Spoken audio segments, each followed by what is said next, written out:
Hello, welcome to the video lecture series on digital image processing.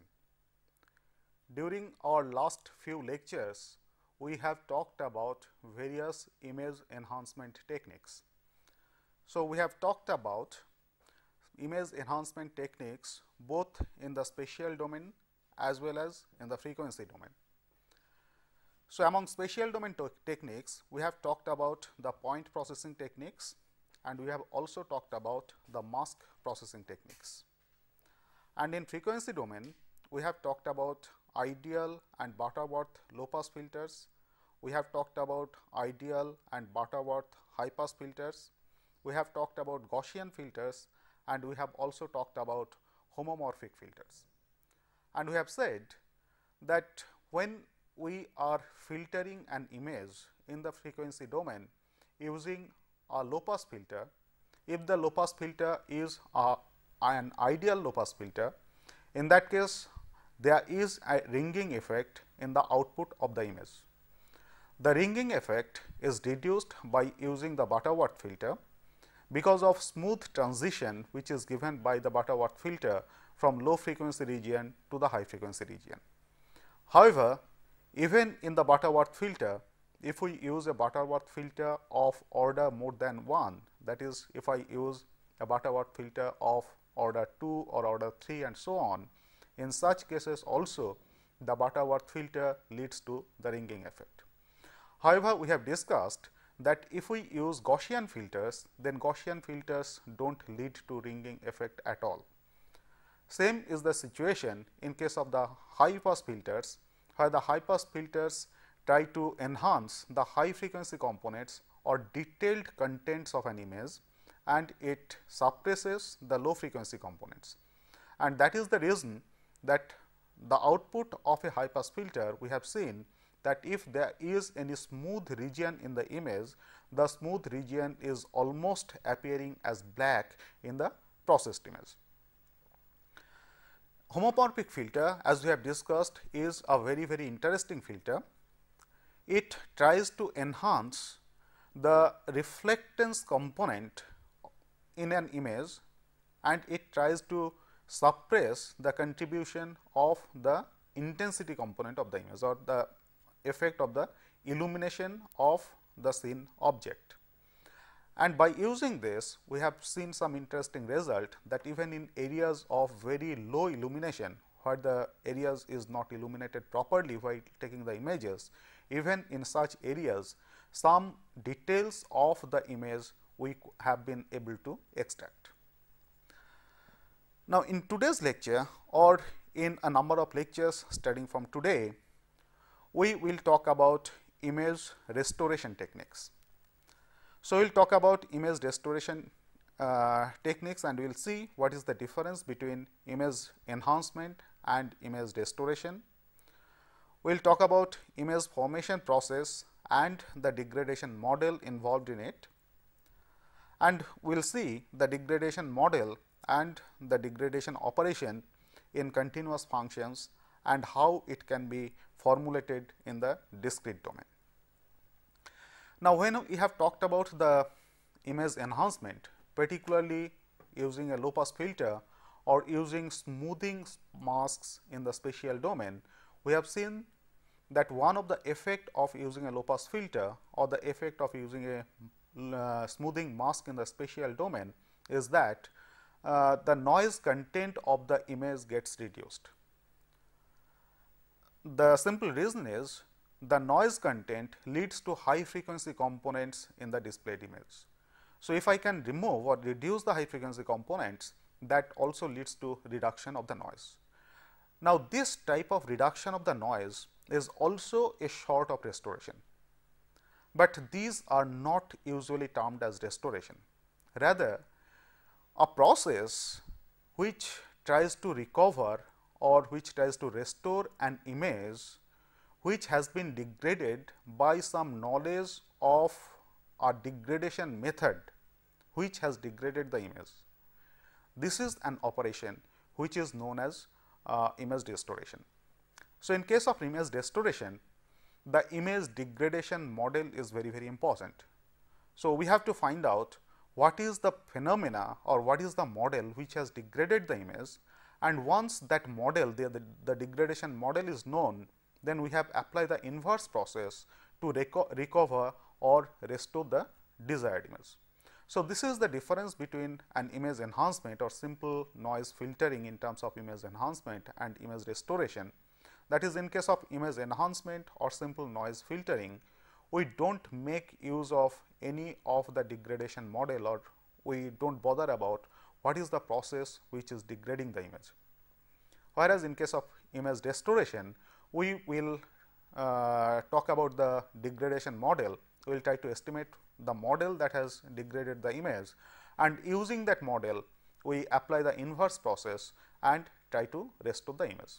So, the degradation modeling is very important in case of image restoration.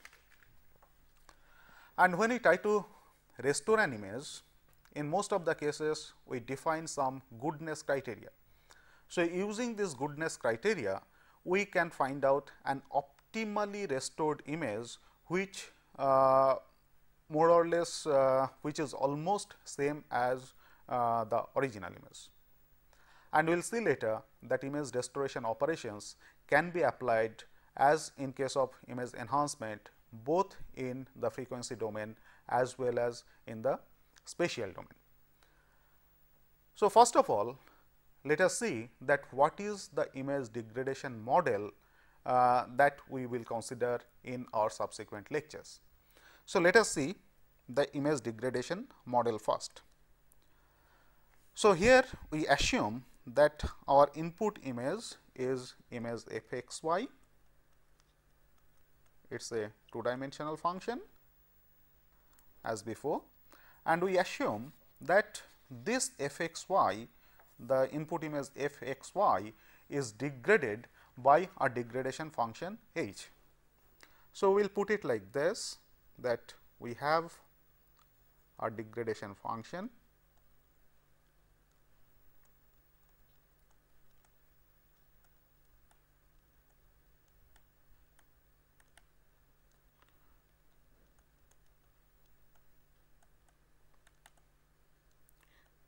h which operates on the input image f x y. Then the output of this degradation function is added to an additive noise. So, here we add a noise term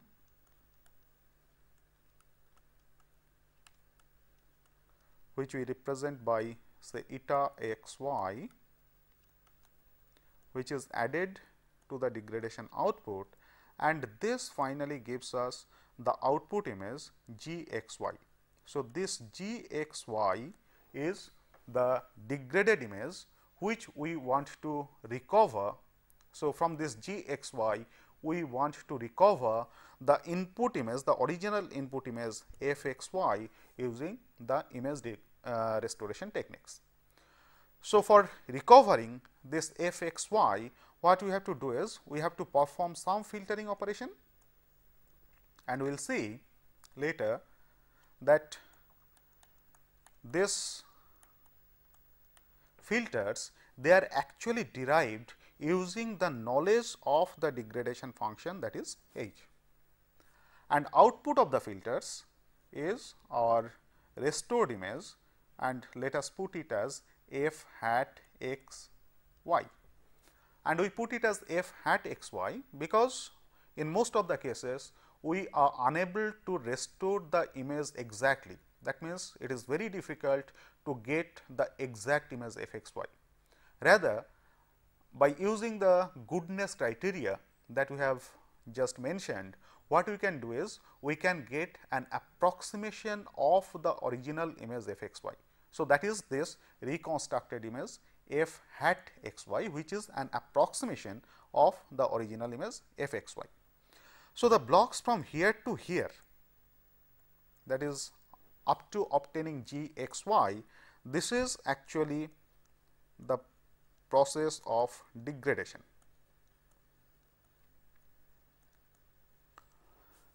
So, you find that in the degradation we first have a degradation function h, which operates on the input image f x y, then the output of this degradation function block, that is added with an additive noise, which in this particular case we have represented as eta x y, and this degradation function output added to this additive noise, that is what is the degraded image that we actually observe. And this degraded image is filtered by using the restoration filter. So, these filters that we use, they are actually restoration filters. So, this g x y is passed through the restoration filters, where we get the filter output as the reconstructed image f hat x y. And as we have just said, that this f hat x y is an approximation of the original image f x y. So, this particular block, which represents an operation, this is a restoration operation. And as we have said, that the process we call as image restoration, in that the knowledge of the degradation model is very, very essential. So, one of the fundamental task, one of the very important task in the restoration process is to estimate the degradation model of the degradation model which has degraded the input image. And later on we will see various techniques of how to estimate the degradation model, that is how to estimate the degradation function h. And we will see in a short while from now that this particular operation, that is the conversion from f x y to g x y, this can be represented in spatial domain as g x y is equal to h x y convolution with f x y plus the noise eta x y. So, this is the operation which is done in the spatial domain, and the corresponding operation in frequency domain will be represented by g u v is equal to h u v into f u v plus n u v, where h u v is the Fourier transformation of h x y, f u v is the Fourier transformation of the input image f x y, n u v is the Fourier transform of the additive noise eta x y, and g u v is the Fourier transform of the degraded image g x y. And this operation is the frequency domain operation, and the equivalent operation in the spatial domain is the upper one. And here you see that in the spatial domain we have represented this operation as a convolution operation, and we have said earlier that a convolution in the spatial domain is equivalent to multiplication in the frequency domain. So, that is what this second term, that is g u v is equal to h u v plus into f u v plus n u v. So, here the convolution in the spatial domain is replaced by the multiplication in the frequency domain. So, these two are very, very important expressions, and we will make use of these expressions subsequently more or less throughout our discussion on image restoration process. Now, before we proceed further, let us try to recapitulate some of the definitions.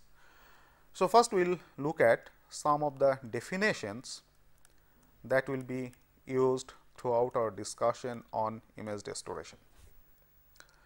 So, here what we have is, we have a degraded image g x y, which now let us represent it is like this: h of f x y plus eta x y,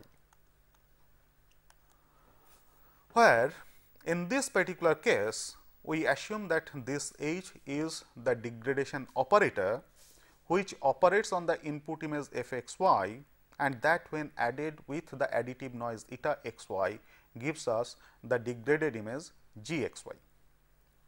Now, here if we assume, or for the time being, if we neglect the term eta x y,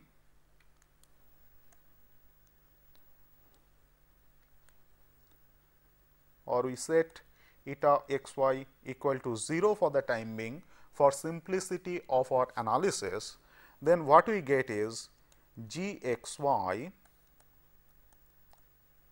is equal to h in f x y. And as we said that here this h, we assume that this is the degradation operator.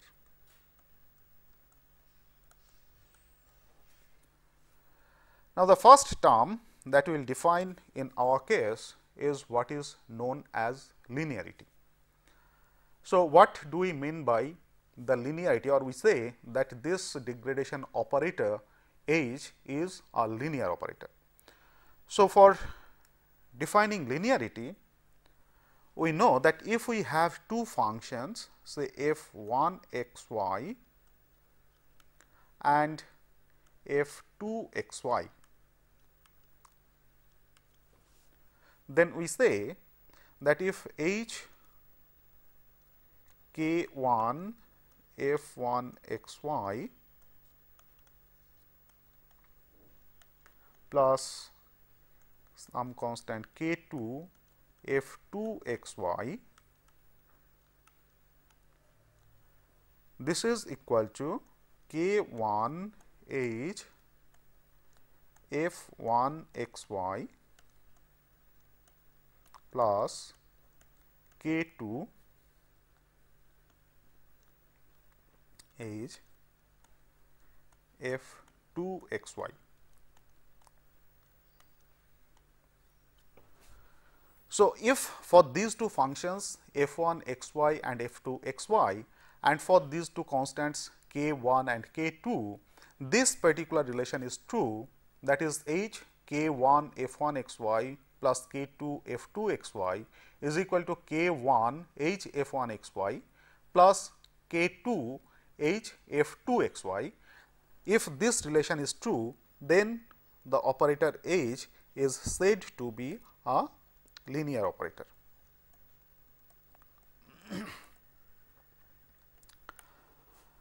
And we know very well from our linear system theory that this is nothing but the famous superposition theorem.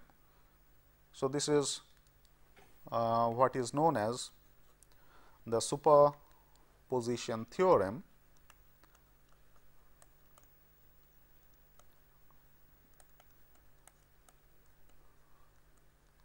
and as per our definition of a linear system, we know already that the superposition theorem must hold true if the system is a linear system.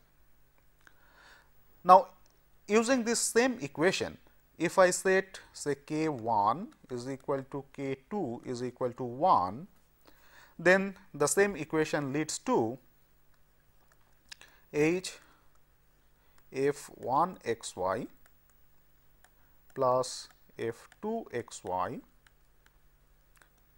This is nothing but h f 1 x y plus h f 2 x y. Simply we have replaced k 1 and k 2 by 1, and this is what is known as additivity property.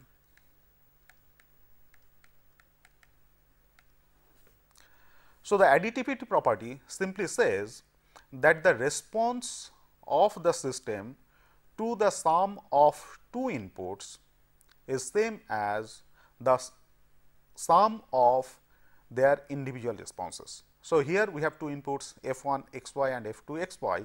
So, if I take the summation of f 1 x y and f 2 x y and then allow h to operate on it, then whatever result we will get, that will be same as when h operates on f 1 and f 2 individually, and we take the sum of those individual responses, and this too must be equal to true for a linear system, and this is what is known as the additivity property. So, this is what is the additivity property in this particular case. Now, here again if I assume that f 2 x y is equal to 0, So, this gives h of k 1 f 1 x y should be equal to k 1 h f 1 x y. And this is a property which is known as homogeneity property.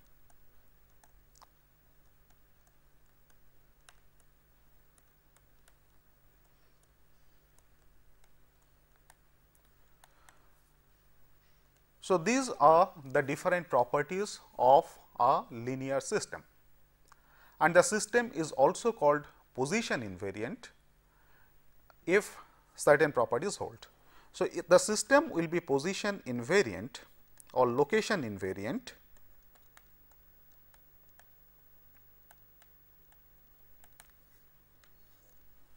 if h f x minus alpha y minus beta is same as g of x minus alpha y minus beta. So, in this case obviously, what we have assumed is g x y is equal to h f x y. So, when this is true, that g x y is equal to h f x y, then this particular operator h will be called to be position invariant if h x minus alpha y minus beta is equal to g x minus alpha y minus beta, and that should be true for any function f x y and any value of alpha beta. So, this position invariant property, this simply says that the response at any point in the image, the response of h at any point in the image should solely depend upon the value of the pixel at that particular point, and the response will not depend upon the position of the point in the image.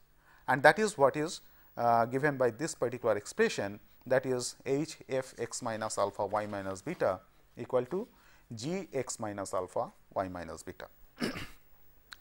Now, given these definitions, let us see that what will be the degradation model for a what will be the degradation model in case of continuous functions. So, to look at the degradation model in case of continuous functions, we make use of an old mathematical expression where we have seen that if I take a delta function, say delta x y, and the definition of delta x y we have seen earlier that this is equal to 1 if x equal to 0 and y equal to 0, and this is equal to 0 otherwise. So, this is the definition of a delta function that we have already used, and we can use a shifted version of this delta function, that is delta x minus x naught and y minus y naught will be equal to 1 if x equal to x naught and y equal to y naught, and it will be 0 otherwise. So, this is the definition of a delta function. Now, earlier we have seen that if we have an image say f x y or a two dimensional function f x y, then multiply this with delta x minus x naught y minus y naught and integrate this product over the interval minus infinity to infinity, then the result of the integral will be simply equal to f x naught y naught. So, this says that if I multiply a two dimensional function f x y with the delta function delta x minus x naught y minus y naught and integrate the product over the interval minus infinity to infinity, then the result will be simply the value of the two dimensional function f x y at location x naught y naught. So, by slightly modifying this particular expression, we can have an equivalent expression which is given by, I can formulate the two dimensional function f x y as a similar integral operation, and in this case I will take f alpha beta delta x minus alpha y minus beta d alpha d beta and take the integral from minus infinity to infinity.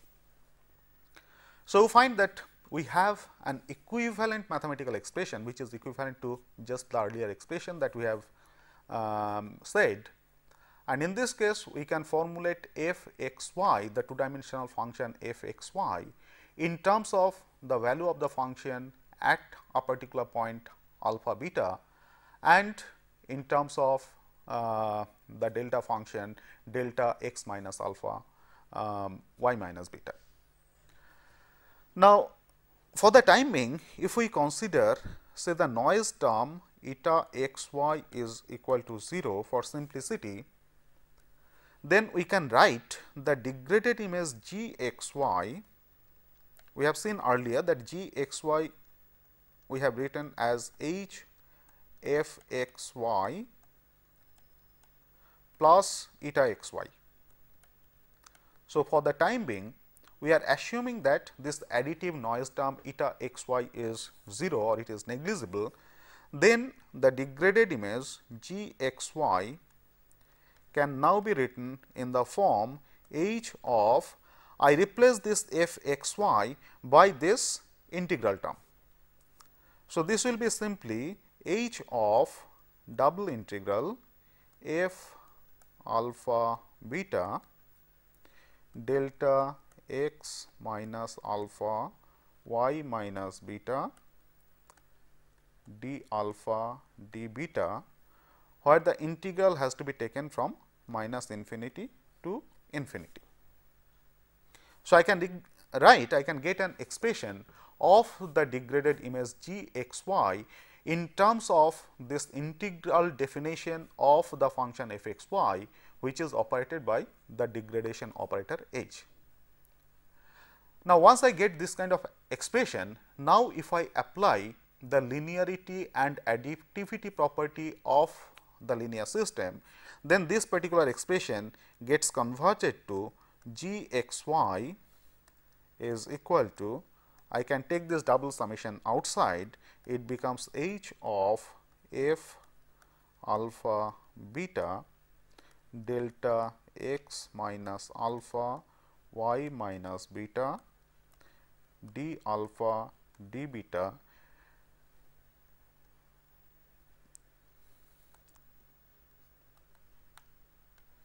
take the integral from minus infinity to infinity.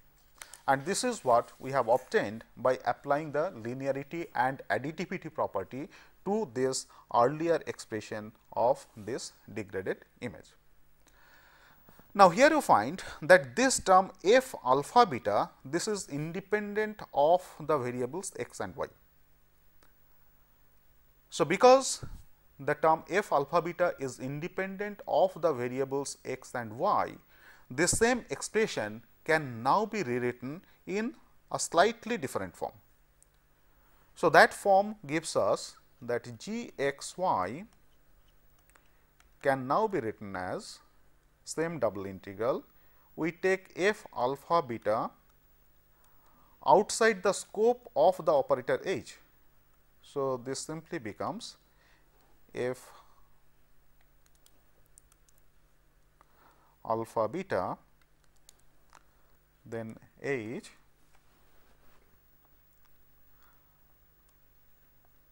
delta x minus alpha y minus beta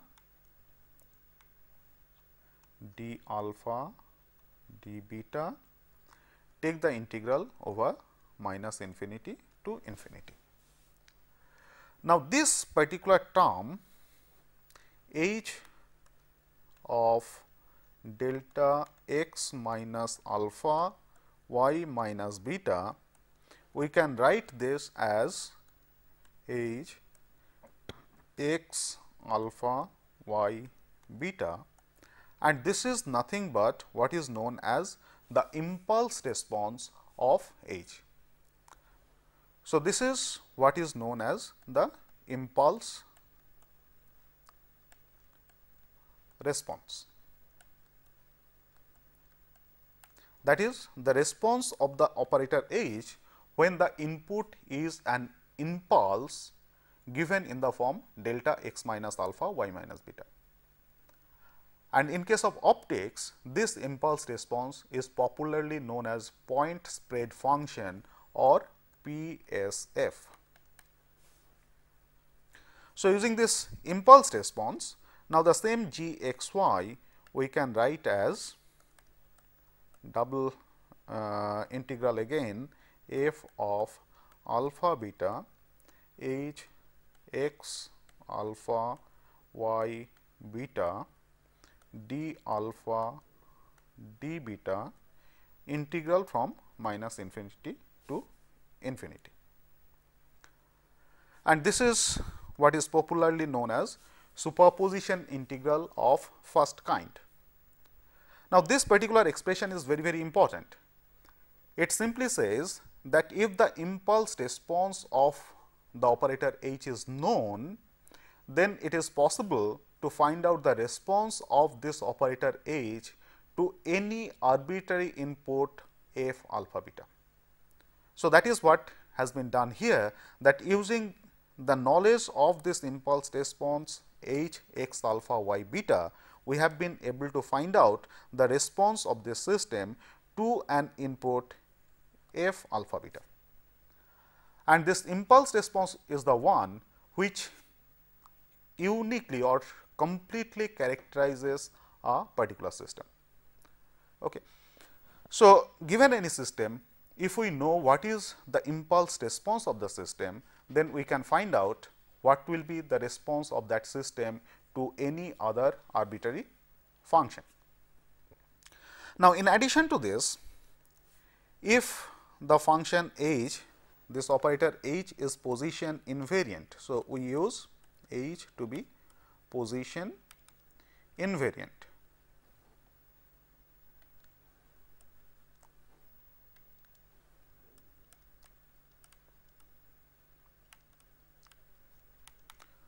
So, if h is position invariant, then obviously h delta x minus alpha y minus beta as per our definition of position invariance will be same as h x minus alpha y minus beta. This is as per the definition of position invariance of a system. Now, using this position invariance property, now we can write g x y, that is the degraded image, as simply double integral f alpha beta into h x minus alpha y minus beta d alpha d beta, take the integral from minus infinity to infinity. And if you look at this particular expression, you find that this expression is nothing but the convolution operation. This is nothing but the convolution operation of the two functions f x y and h x y. And that is what we said, that when we have drawn our degradation model, we have said that input image f x y is actually convolved by the degradation process, that is h x y. So, this is nothing but that convolution operation. And now, if I take, you find that earlier we have considered this noise term eta x y to be equal to 0. So, now if I consider this noise term eta x y, then our degradation function or the degradation model becomes simply g x y is equal to f alpha beta h x minus alpha y minus beta d alpha d beta take the integral from minus infinity to infinity plus the noise term eta x y. So, this is the general image degradation model, and you find that here we have assumed that the degradation function h is linear and position invariant. And it is very important to note that many of the degradation operations which we encounter in reality can be approximated by such linear space invariant or linear position invariant models.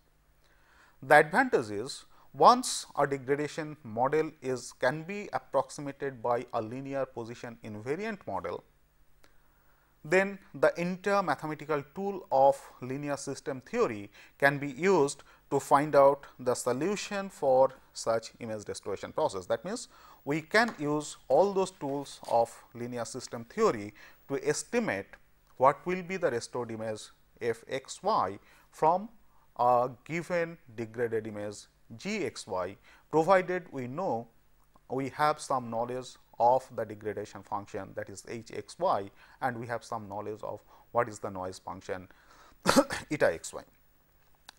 Now, this formulation that we have done till now, this formulation is for the continuous case. And as we have said many times, that in order to use this mathematical operation for our digital image processing techniques, we have to find out a discrete formulation of this mathematical model. So, let us see that how we can have a equivalent discrete formulation of this particular degradation model. So, to get a discrete formulation, firstly we will consider, so we have to get a discrete formulation.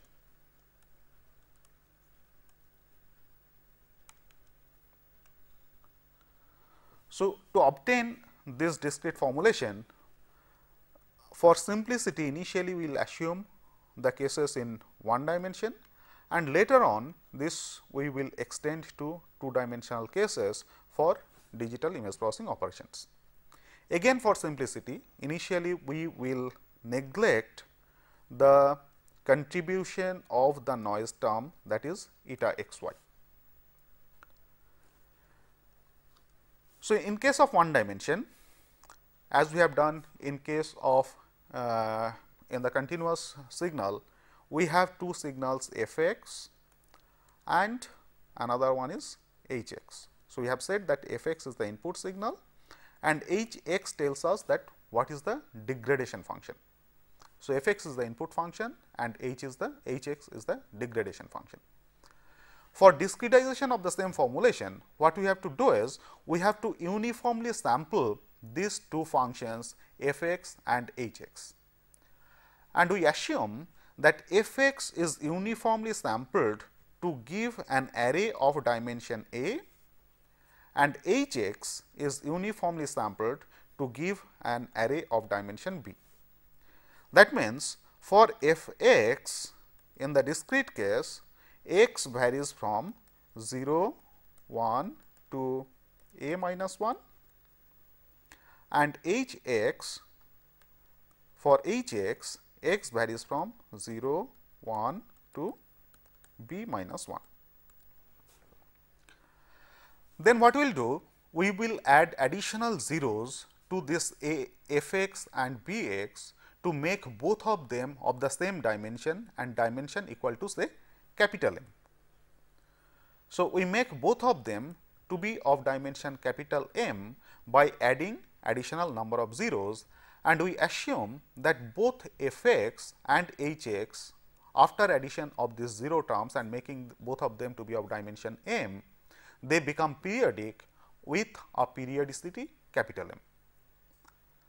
So, once we have done this, now the same convolution operation that we have done in case of our continuous case, now can also be written in case of discrete case.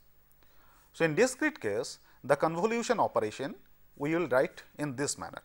So, after converting both f x and h x into arrays of dimension M, this new arrays that we get, we represented by f e x, that is f extended x as we have extended it, and h we represent by h e x, that is the extended version of h x.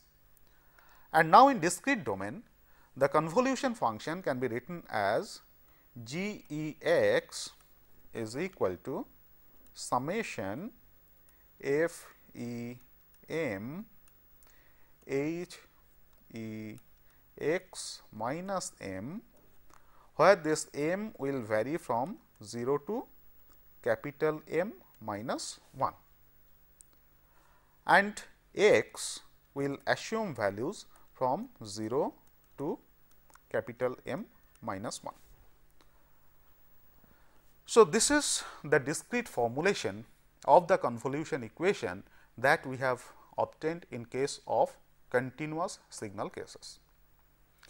Now, if you analyze this convolution expression, you find that this convolution expression can be written in the form of a matrix operation. So, we can have the matrix form. In matrix form, these equations will be like this: G equal to some matrix H times F, where the function f or array f will be simply f e 0, f e 1, this way up to f e capital M minus 1,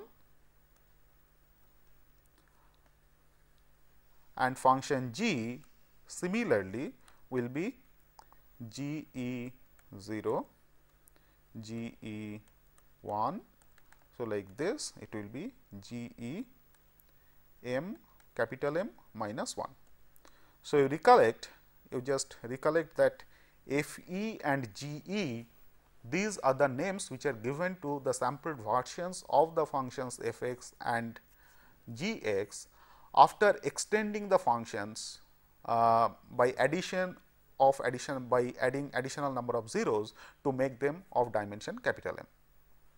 And in this particular case, the matrix H will have H will be of dimension capital M by capital M, where the elements of H will be like this: H e 0, H e minus 1, continue like this, it will be H e minus M plus 1.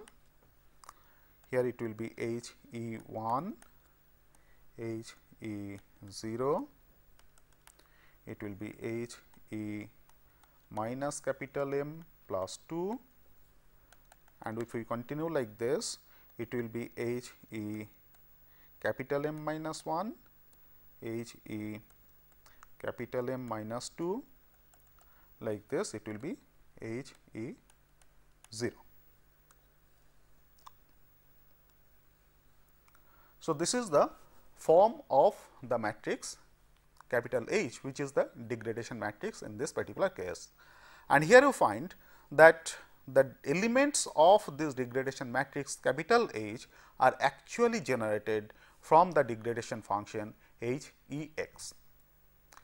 Now, remember that we have assumed that our H e x, this function is actually periodic. This is which we have assumed with periodicity of capital M. So, if this function is periodic with periodicity capital M, that means H e x plus capital M, that will be same as H e of x. So, by using this periodicity assumption, now this particular degradation matrix H can be written in a different form, where this matrix H will now be represented as H e 0, H e capital M minus 1, H e capital M minus 2 up to H e 1. The second row will be H e 1, H e 0, H e capital M minus 1, and this will be H E 2, third row will be H E 2, H E 1, H E 0, like this it will be H E 3, and the last row continuing in the same manner will be H E capital M minus 1, H E capital M minus 2, H E capital M minus 3, and the last term will be equal to H E 0.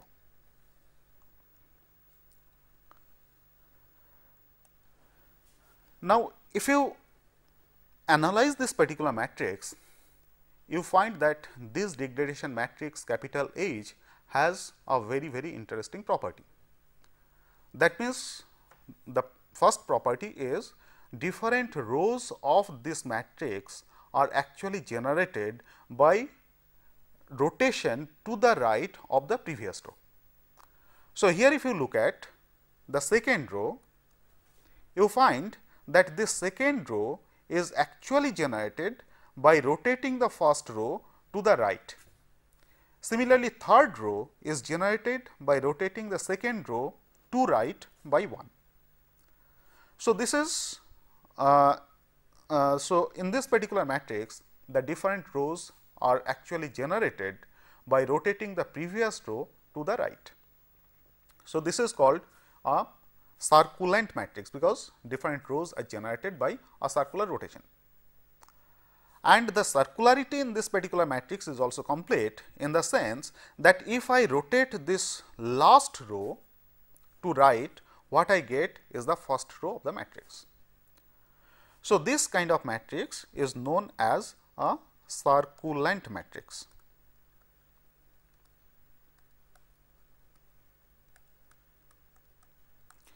So, here we find that in case of discrete formulation, the discrete formulation is also a convolution operation, and here in the matrix equation of the degradation model, the degradation matrix H that we obtain, that is actually a circulant matrix. Now, let us extend the concept of this discrete formulation from one dimension to two dimension.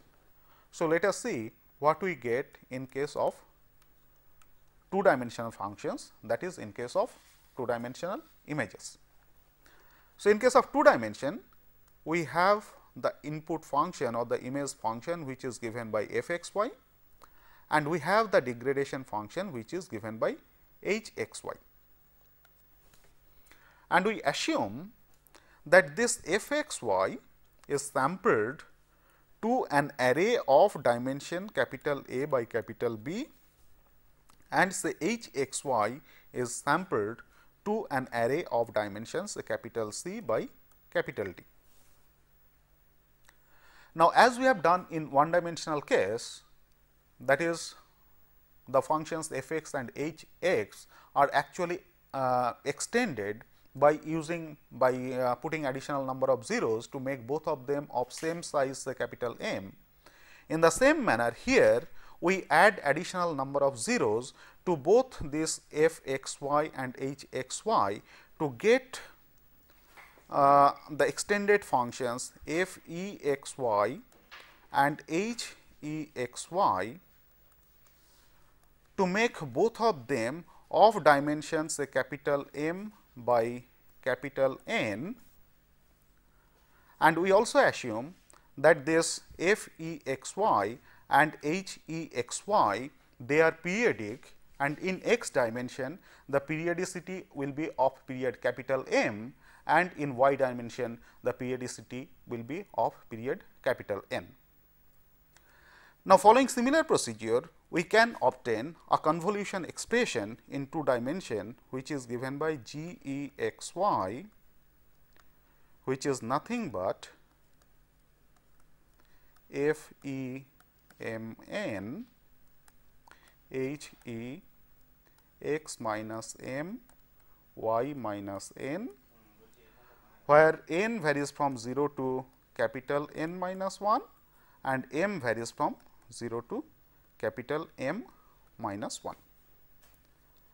And if I write this convolution expression in the form of a matrix and incorporating the noise term eta x y, I will get a matrix equation which is of the form G equal to H f plus n, where this matrix where this vector f is a vector of dimension capital M into n, which is obtained by concatenating different rows of the two dimensional function f x y. That is, the first n number of elements of this vector f will be the elements of the first row of matrix f x y. Similarly, we also obtain this particular vector n by concatenation of rows of the matrix eta x y. And this particular degradation matrix H x in this case will be of dimension m into n by m into n. And this matrix H will have a very interesting form. This matrix H can now be represented as H 0, H m minus 1 like this up to H 1.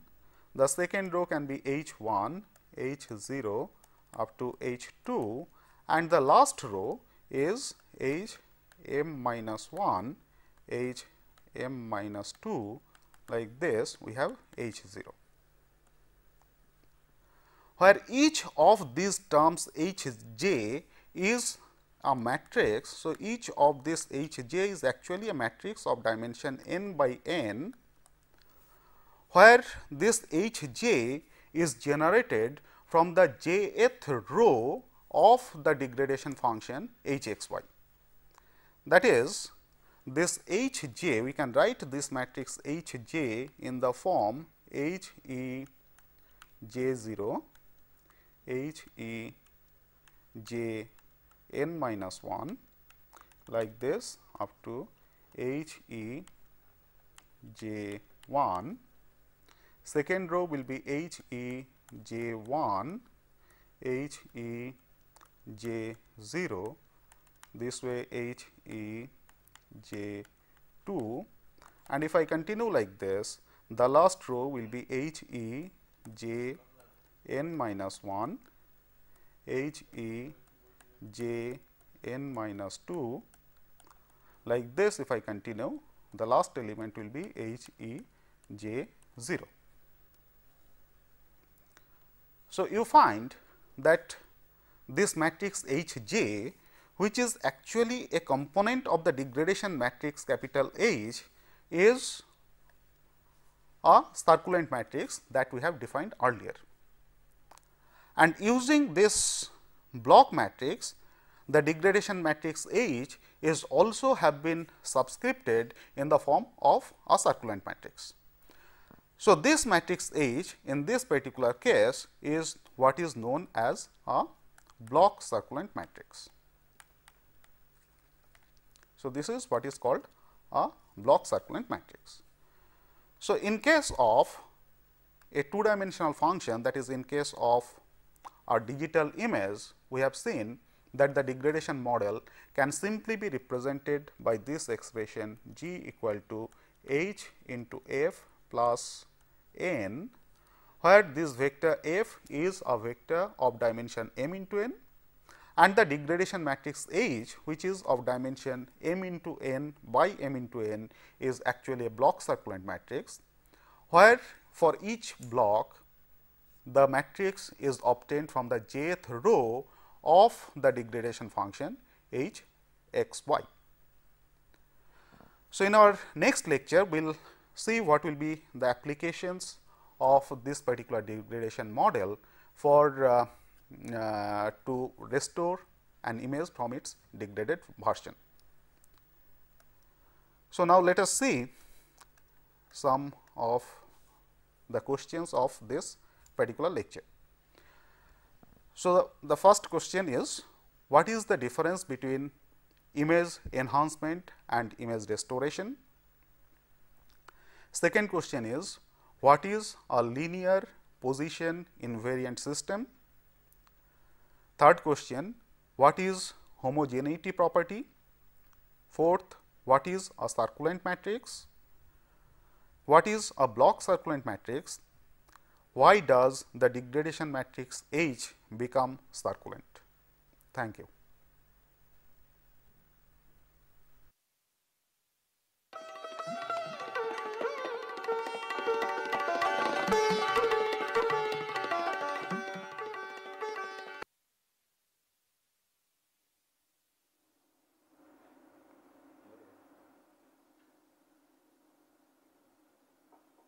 Hello, welcome to the video lecture series on digital image processing. In the last class, we have started discussion on image restoration. We have said that there are certain cases where image restoration is necessary, in the sense that in many cases while capturing the image or while acquiring the image, some distortions appear in the image. For example, if you want to capture a moving object with a camera, in that case, because of the movement of the camera, it is possible that the image that is captured will be blurred, which is known as motion blurring. There are many other situations. Say for example, if the camera is not properly focused, then also the image that you get is a distorted image. So, in such situations, what we have to go for is restoration of the image or recovery of the original image from the distorted image. Now, regarding this, in the last class, we have talked about what is image restoration technique. In previous classes, we have talked about image filtering. That is, if the image is contaminated with noise, then we have talked about various types of filters both in spatial domain as well as in frequency domain to remove that noise. And we just mentioned in our last class that this kind of noise removal is also a sort of restoration, because there also we are trying to recover the original image from a noisy image. But conventionally, this kind of simple filtering is not known as restoration. But by restoration, what we mean is that if we know a degradation model by which the image has been degraded, and on that degradation model, on that degraded image, some noise has been added. So, recovery or restoration of the original image from a degraded image using the a priori knowledge of the degradation function of the model using which the image has been degraded. So, that kind of recovery is normally known as restoration process. So, this is the basic difference between restoration and image filtering or image enhancement. Then we have seen an image formation process where the degradation is involved, and we have talked about the degradation model in continuous functions as well as its discrete formulation. So, in today's lecture, we will talk about the